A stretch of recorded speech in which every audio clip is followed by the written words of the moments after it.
Hey everybody, it's Alexandra, your favorite angelic luminary. I am back with you guys from the floor of my new office space, where I am getting ready to create a self-love jar, a little spell jar, and I just wanted to invite you guys along with me to see how I put it together, and kind of see my thought process behind how I put it together as I go. So please stay tuned. Okay, first things first, it has been a minute since I have made a spell jar, purely because I kind of fell out of my practice. I did a video, just my last video, talking about that for a little bit. But I recently joined a new Facebook group. It is a magical gardening group, and it has been a really, really fun group to be part of so far. I'm actually going to drop the link to that group in the description of this video if you guys are interested in go checking it out. But they do all sorts of swaps and challenges and like all these other amazing things. And so one that got posted was to do a self-love spell jar or a love spell jar. So if it was about friendship, relationship, self-love, whatever it was.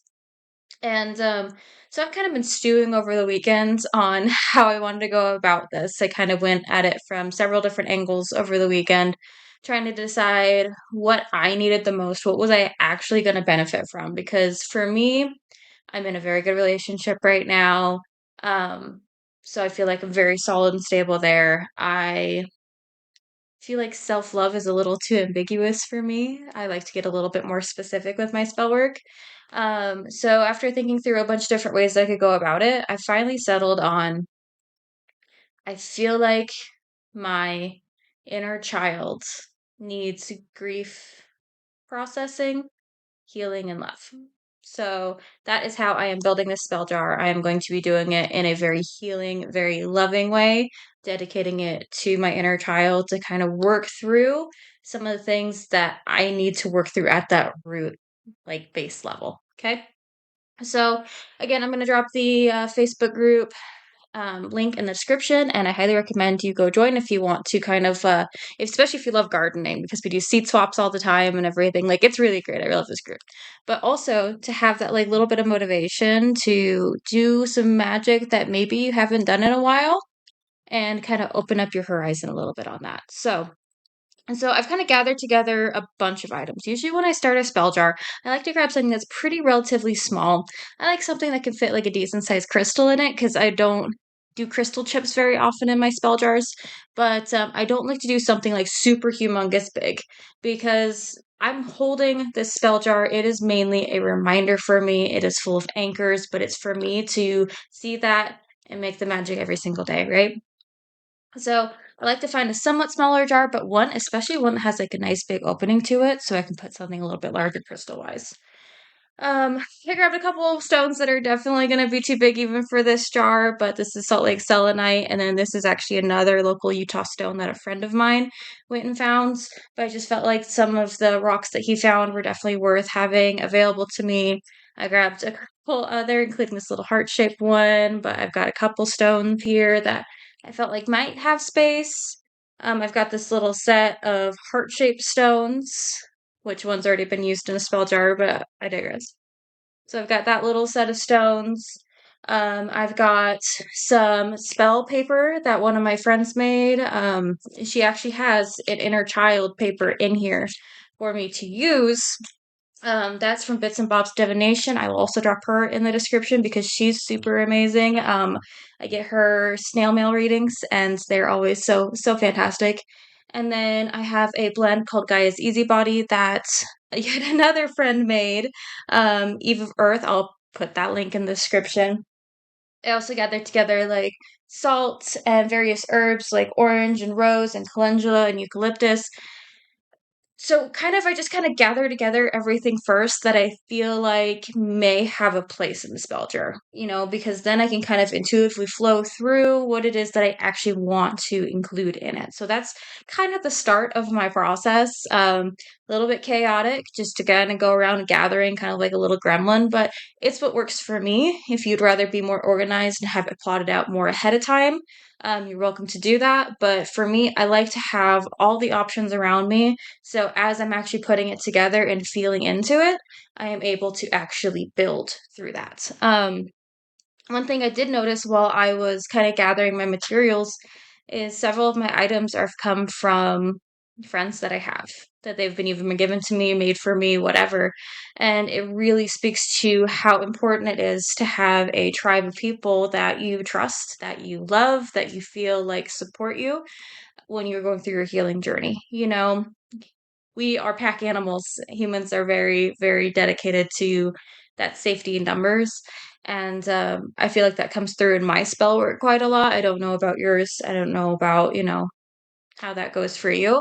But for me, I find it does come through a lot. So finding good communities like this magical garden group that's on Facebook, finding a local community, finding classes and meeting. Actually, most of the people I am friends with in my spiritual community are all people that we went through a class together. And we just built relationships. We're all over the world. I know some people that are in other countries entirely, halfway across the world, that are a big part of my spiritual community.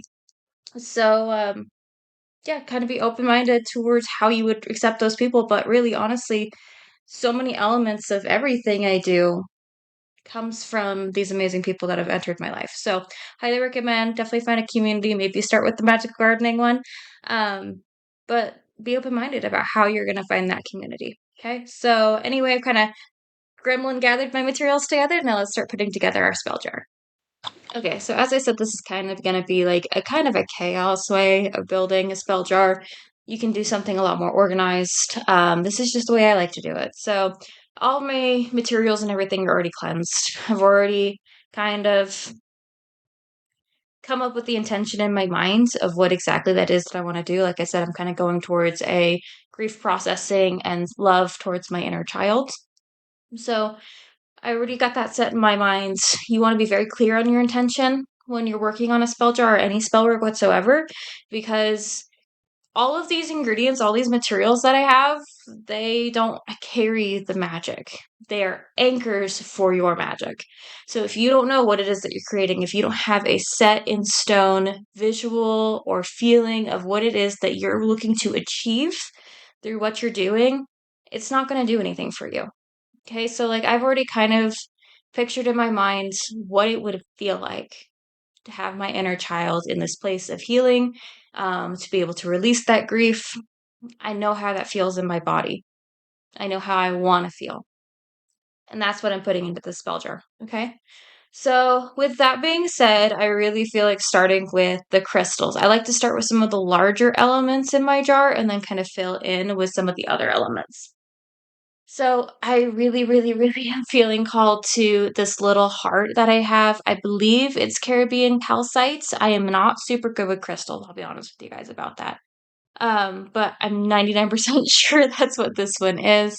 And I just feel like she just belongs right there in the edge of the jar, like that, where I can see the heart.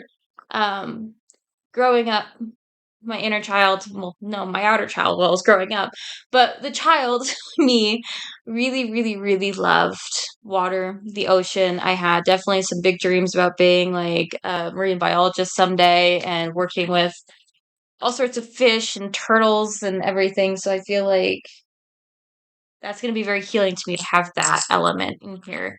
So I have that heart, and then I'm going to move on to a little bit of herbs because I feel like it'll hold the crystal in place pretty good. But I'm going to go with some marigolds or calendula.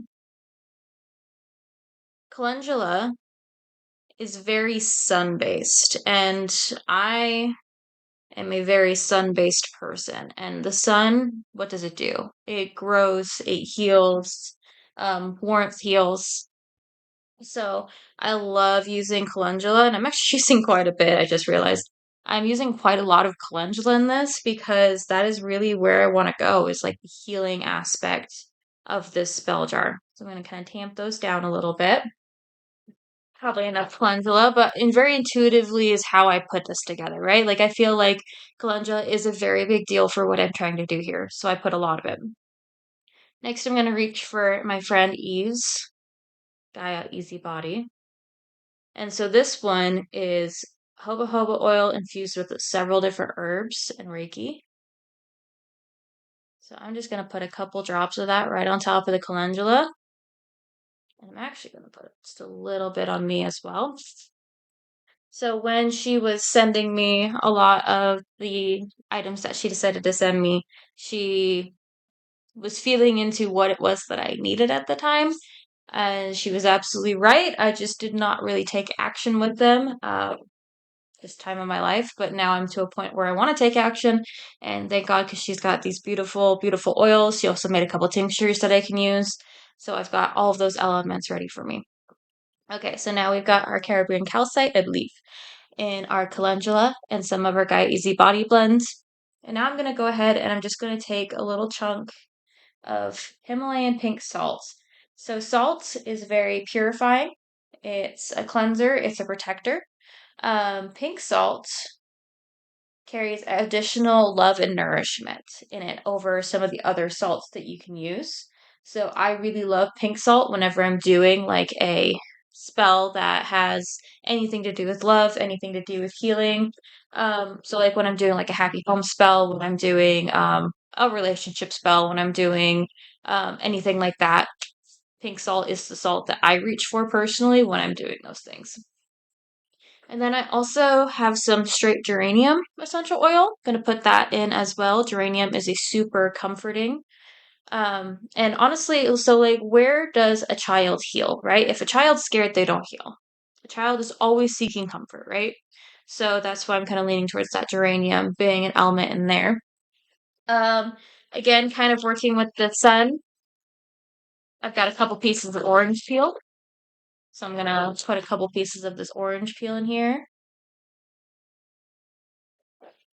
I have some eucalyptus that I'm using for like the purification, creating a safe space. And as I'm putting all these things into, I'm not just telling you about them, but inside myself, I am kind of putting some sort of incantation onto each item, right? So, like, as I was doing the Gaia's Easy Body, I was doing the Ho'oponopono prayer. I love you, I'm sorry, please forgive me, thank you. I love you, I'm sorry, please forgive me, thank you. Inside. When I was putting those orange peels in there, I was asking that the orange peels support joy and happiness and growth as I move through what it is that no longer serves me. Same with the eucalyptus. I ask for your support as I grow in a safe space of love. The pink salt, I ask for it to purify my intentions and bring to me other pure spirits. Um, and I like to work a lot with the archangels. I'm sure a lot of you know that. So, like, as I'm working on this, I have Archangel Michael here with me, I have Archangel Gabriel, and they're kind of supporting me in kind of knowing what to put in this jar and kind of guiding me through those incantations as well. So, sorry, I kind of skipped that disclaimer initially, but that is kind of what I'm doing as I'm building this. Like I said, my spell jar process is kind of chaos, but it comes out to something that I really need. So, we work with it, right? All right. Next, I'm going to put some rosebuds in. Rosebuds are very loving, right? They're loving, they're tender, they're gentle. So I've got a couple of these rosebuds, these whole rosebuds, and I'm just going to put them in right there with the incantation that they're going to support me in growing in a loving environment and bringing forth all that needs to be shown. And then the last thing that I want to do, honestly, is just seal it up. I still have space in there. I don't believe a spell jar needs to be stuffed to the brim. I feel like leaving a little room for the magic is completely okay. So I'm just going to seal that jar up. And then a little while later, I'm going to put a candle on top of this jar and I'm going to melt a seal around it. So I'm going to kind of like hold the candle like this and melt the seal all the way around the lip of it. And then also let that candle melt on top. The only thing that I didn't do that I'm probably going to do off camera as well is grab some of the spell paper from Bits and Bob's Divination. Like I said, I have this beautiful, she actually called it inner child paper. And when she made it, she included sun water from the afternoon, mermaid coloring pages, dried grass from the yard where kids play, rosemary for remembrance, recycled paper, crushed river shells, colored pencil shavings, and dandelion seeds. So it's just all sorts of fun things that really play to the inner child, right? What we used to love as kids. And so I'm probably going to write a little message to my inner child and also tuck that in the jar before I seal it up. That's just something I kind of want to do off camera on my own, so I'm gonna do that off camera on my own. But other than that, that's kind of how I go through my process of building a spell jar, um, and kind of what it turns out to look like, what it ends up being. You can see that calcite right there. You can see the layers of the herbs. And then one thing that just seemed like something that might be fun to me is just to be able to pick it up and shake it, right? Because so I used to do those little sand art things as kids when we go on vacation, and you know exactly what I'm talking about. I already know you do. But I would layer the sand all together, all pretty, like very pretty, and then every single time I would just sit there and I would just shake them, and it would take away the beauty, that was originally there when I was designing it. But to me, it was what it was meant to do. So having this jar, like already, I'm kind of destroying the layers, making it less pretty, but I feel like that's what I need to do with it. So that's what this jar is going to be, is more of a like an active piece of me healing necessarily than sealing up intentions and putting it off to the side. Okay. So there's a million ways to do a spell jar. There's a million ways to do every spell in the world. This is how I do it. And thank you so much for watching. And I hope you enjoyed. Remember to check out the description box for the links, including the group, the magical gardening group, my friend Bits and Bob's YouTube channel. And then if I can find Eve's websites, I'll also put Eve's website in there as well. But other than that, thank you guys so much for watching with me, building this with me, and yeah, I'm wishing you all sorts of love and healing as well. Thank you.